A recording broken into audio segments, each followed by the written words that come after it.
Okay, let's take a look at problem 4-2A, where we'll prepare journal entries for merchandising activities using a perpetual system. We're dealing with the Shang Company, and they use the perpetual inventory system. All right, let's take a look at our August 1st transaction. We purchased merchandise from Aerotech Company for $7,500 under credit terms of 110 net 30. FOB destination, invoice dated August 1st. Okay, all that information means that if we use the perpetual system, we need to increase merchandise inventory at the time of the purchase. So we debit merchandise inventory for $7,500 and credit accounts payable to Aerotech. Okay, now let's take a look at the next transaction. Let me slide this down here, and we'll take a look at the August 4th transaction. Okay, at the vendor's request, Shang paid $200 cash for freight charges for this purchase, the purchase above, reducing the amount owed to Aerotech. Okay, now FOB destination indicates at what point the the title transfers. So in our first transaction, August 1st, we've gone ahead and we've booked the entry under terms of FOB destination.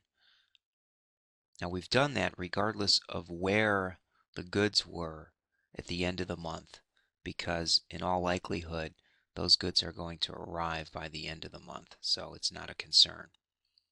Okay, but on this August 4th transaction, since Shang pays the freight charge, we pay the cash and reduce the accounts payable for the freight. Okay, then on August 5th, we sold merchandise to Laird Company for $5,200 under terms of 210 net 60 FOB destination with an invoice dated August 5th. So we record the sales on August 5th for $5,200, and we increase accounts receivable to Laird to show the asset that they owe us for the sale that took place. Now, the merchandise cost $4,000, so we need to remove it from inventory and recognize the cost on our income statement. So we will debit cost of goods sold for $4,000. Some companies might call it cost of sales, and credit inventory or merchandise inventory for the same $4,000 amount. All right, now on August 8th, we purchased merchandise from Waters Corporation for $5,400 under terms of 110 net 45 FOP shipping point, invoice dated August 8th. Okay, let me slide this down a little bit. The invoice showed that at Shang's request, Waters paid the $140 shipping charge and added that amount to the bill. And that's the usual situation. Most of the time, I've seen sales are made on terms of FOP shipping point, and when that happens, the customer pays for the freight. Okay? That doesn't necessarily mean that the customer doesn't pay for the freight under FOP destination, but that usually is the case. Okay, so we debit merchandise inventory for $5,400 and we add the $40. Now, lots of times what it will actually say, in addition to 110 net 45 FOB shipping point, is it will say prepaid and add, which means the customer prepaid it for you and then added the cost of freight to the bill. And also, it's usually assumed to be FOB shipping point without actually stating that. So on most invoices, I never actually see an FOB shipping point terms. Okay, so we've taken care of our August 8th entry. Let's see what happens on August 9th. We pay $125 for shipping charges related to the August 5th entry. Okay, so we debit $125, and this related to goods the cost of freight that we incurred on sales that we made, right? And this was FOB destination, so we're paying that cost. We credit cash as the offset for the freight cost. Okay, let me slide down and we'll cover a little bit more. Okay, now Laird returns the merchandise from the August 5th sale that it cost Shang 400 and was sold for 600. The merchandise was restored to inventory. So for some reason they didn't want it, and we think it's still good and can be sold to someone else. So we've got to reverse some entries. But instead of debiting sales, we typically will debit a contra sales account called sales return and allowances, and that's this account right here for $600. Let me slide the mouse away now. Accounts receivable then gets credited because they no longer owe us any amount there, and we reverse the previous entry that we made when we had the sale by debiting merchandise inventory and crediting cost of goods sold. Okay, and there usually isn't a contra cost of goods sold account used. You usually just use the cost of goods sold account. All right, let's slide on down and take a look at the next transaction. Here we go. August 12th, after negotiations with Waters Corporation concerning problems with the merchandise purchased on August 8th, Shang received a credit memo from Waters granting a price reduction of $700. And this is fairly common. If there was something wrong with the goods and they still elect to keep them, you reach some negotiation on what's fair, some kind of fair and equitable adjustment. And so we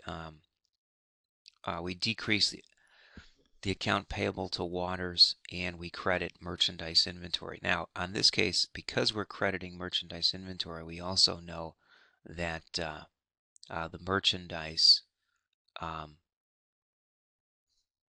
um, changed hands. Actually, not that it changed hands, but the value of the merchandise that we purchased was reduced, and that's why we have a credit to merchandise inventory of $700, as well as reducing our obligation to Waters with a debit to that account. All right, let me slide on down and we'll tackle another entry here. We received the balance due from Laird for the August 5th sales less the return, so they pay us the net sales amount and they take a discount, the appropriate discount, and we reduce the accounts receivable for the full amount. Okay, and then on the 18th, we pay the amount due Waters Corporation for the August 8th less the price reduction granted. So now what was the balance owed was $48.40. Um, there was a price reduction of $47 allowed, and the balance we owed was $47.93. And we're in balance. Okay, now we sold merchandise to Tux for $4,800, so we debit accounts receivable and credit sales, showing that Tux owes us money and we have sales.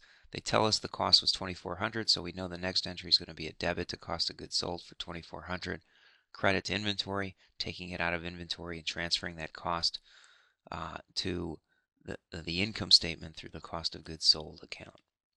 Okay, then on August 22nd, let me read it first. Tux requested a price reduction because the merchandise didn't meet specs, and we award a 500 credit memo to resolve the issue. So again, we're going to debit a contra sales account, sales returns and allowance, and we take it off of the dollar amount that they owe us, so we reduce accounts receivable by $500. Okay, on August 29th, we get the cash payment. They take the discount and the balance, the credit is the balance owed. Okay? Now, that sales discount should be taken off not the full amount, but the net amount after we've reduced the $500 sales returns and allowance. And you see that it really is because 4,300 times 1% is $43. Okay, so it wasn't based on the 4,800 that we had previously. All right, then we pay Aerotech the amount due. So in this case, there's no discount involved. We credit cash and pay accounts payable. And that takes care of this problem, everyone. We've worked through all of the transactions. Thank you.